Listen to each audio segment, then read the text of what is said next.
oggi in un luogo storico molto importante per raccontarvi la storia della famiglia dei Da Romano, meglio conosciuta come famiglia degli Ezzelini.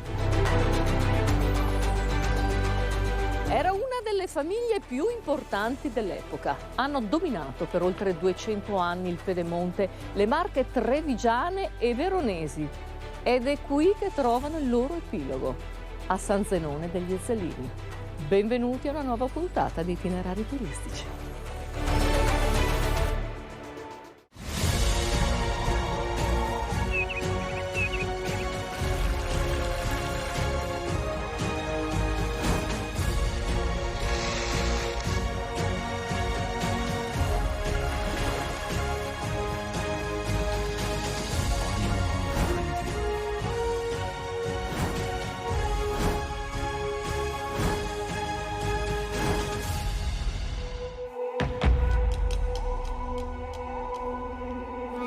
In un luogo carico di storia e di mistero parte la nostra nuova avventura. Dall'antica torre del Colle Castellaro, luogo simbolo di San Zenone degli Ezzelini. Ne parliamo con Antonia Martinello.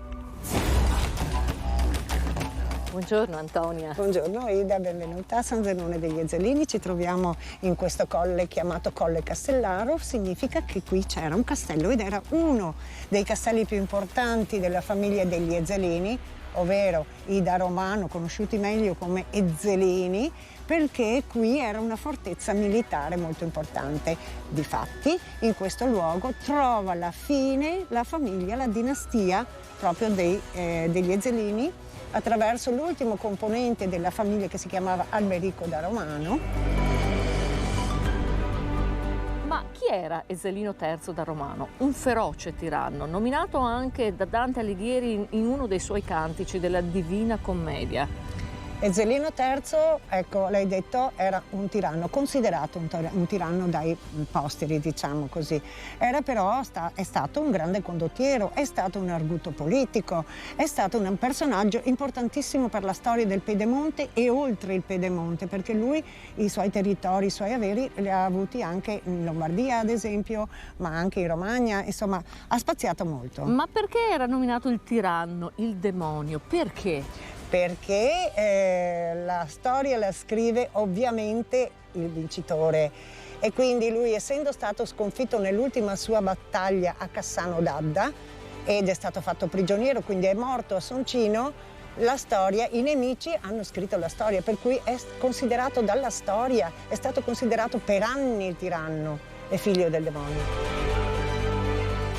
Antonia, alle nostre spalle una torre del Medioevo, era una torre di avvistamento e poi è stata convertita successivamente in torre campanaria perché qui c'era una chiesa.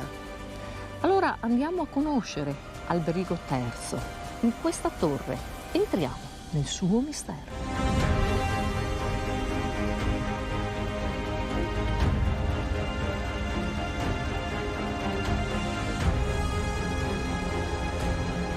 Qui, al suono del mezzogiorno, morì Alberico da Romano. Qui finisce la dinastia, il 26 agosto del 1260. Vedi Margherita, dov'era il nostro castello, dove siamo vissuti tanti anni con la nostra famiglia e poi con tradimento distrussero la nostra famiglia, il nostro castello, il mio corpo fu trascinato da un cavallo fino a Treviso, le nostre figlie violentate, Margherita trucidata, la nostra famiglia finì e così finirono anche gli Ezzelini in questa terra. E la mia testa fu portata a Treviso come un trofeo in piazza per far vedere che gli Ezzelini non esistevano più. Ma lo spirito di Ezzelino esiste ancora in queste valli. Passano i secoli, ma si racconta anche al giorno d'oggi che il fantasma di Ezzelino III da Romano si veda qui, a San Zenone degli Ezzelini, in queste terre. E noi andiamo a raggiungerlo.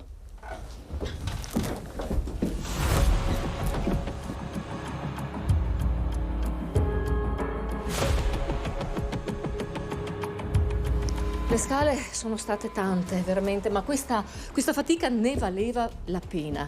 Abbiamo lasciato la torre, il suo mistero, Alberico da Romano, e ci inoltriamo nel castello, nella cripta che poi vi faremo vedere, nelle meravigliose cripte dove sono sepolti anche nomi illustri di quel tempo, per andare a conoscere, sì, il tiranno Ezzelino III da Romano, il suo fantasma.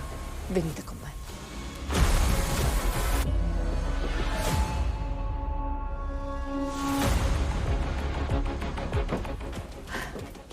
Sembra veramente di tornare nel tempo. Sì, lo sento vociare. Si sente alleggiare. Io sono Ezzelino III da Romano, il conquistatore. Mi hanno chiamato tiranno, figlio del demonio.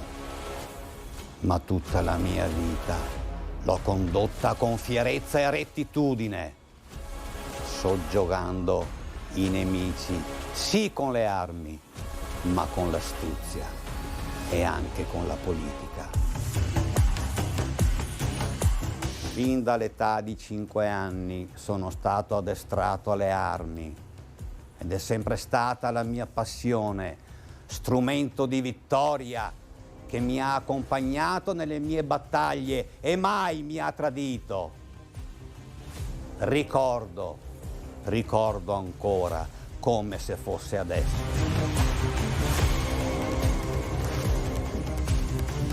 Ezzelino, questo è stato il tuo braccio di vittoria.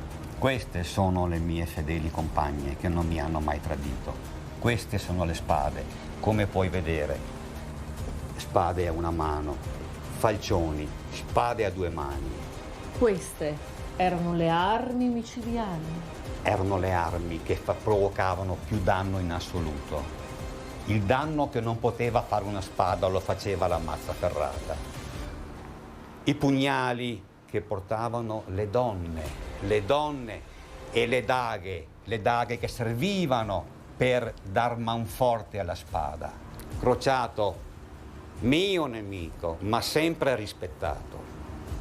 Portava questa croce chiamata misericordia, perché alla fine, quando il campo di battaglia era intriso di sangue e la gente stava per morire, con questa croce davano la soluzione finale. Il popolo che veniva mandato in battaglia non era munito di armi nobili, ma doveva arrangiarsi con quello che trovava, con quello che poteva avere. E con queste armi, ricavate da strumenti di lavoro, modificate per la battaglia, per poter difendere la signoria a cui appartenevano. E spesso morivano per questo.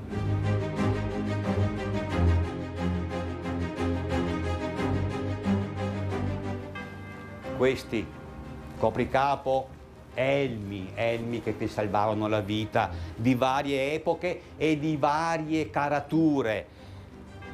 Per gli arcieri, che erano minori, veniva usato il cuoio, per i soldati veniva usato l'acciaio, per i cavalieri veniva usato un elmo che copriva tutto il viso.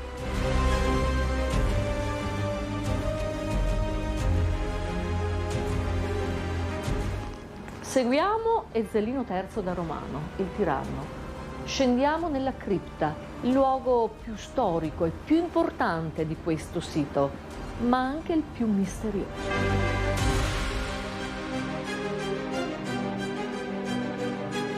Ma come poteva proteggersi un cavaliere in battaglia? Come ci si salvava la vita nel Medioevo?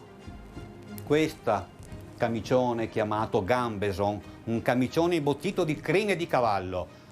Sopra poteva indossare questa cotta di maglia chiamato usbergo, che proteggeva dalle frecce e dalle armi, oppure questa camicia di feltro con dentro delle placche di metallo, per poi arrivare alla fine a questa armatura che portava la cotta di maglia con tutte queste placche, e quindi qua il cavaliere diventava invincibile.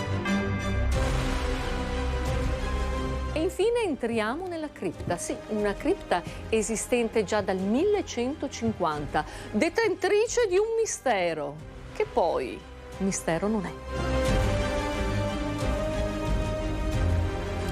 Ma che cos'era una cripta?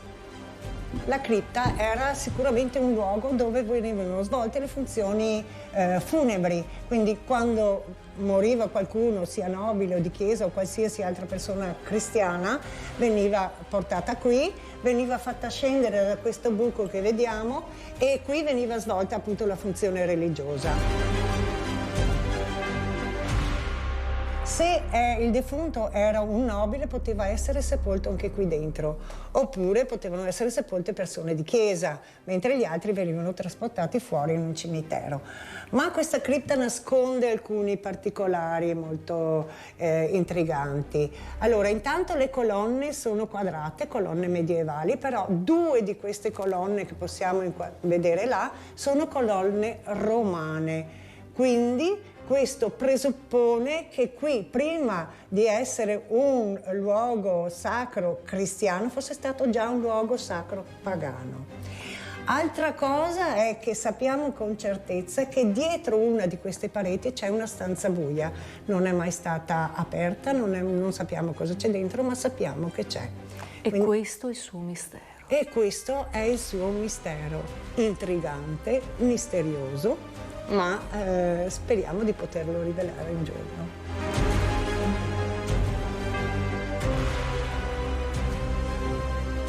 Il nostro viaggio nella storia per oggi finisce qui, ma voi, gentili telespettatori, se volete potete rivivere questa meravigliosa avventura e andiamo a vedere come.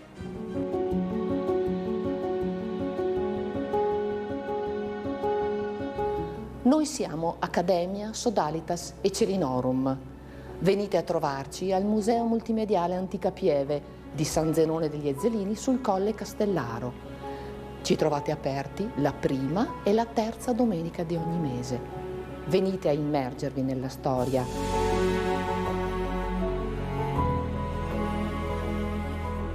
Luoghi di storie lontane e di conoscenze antiche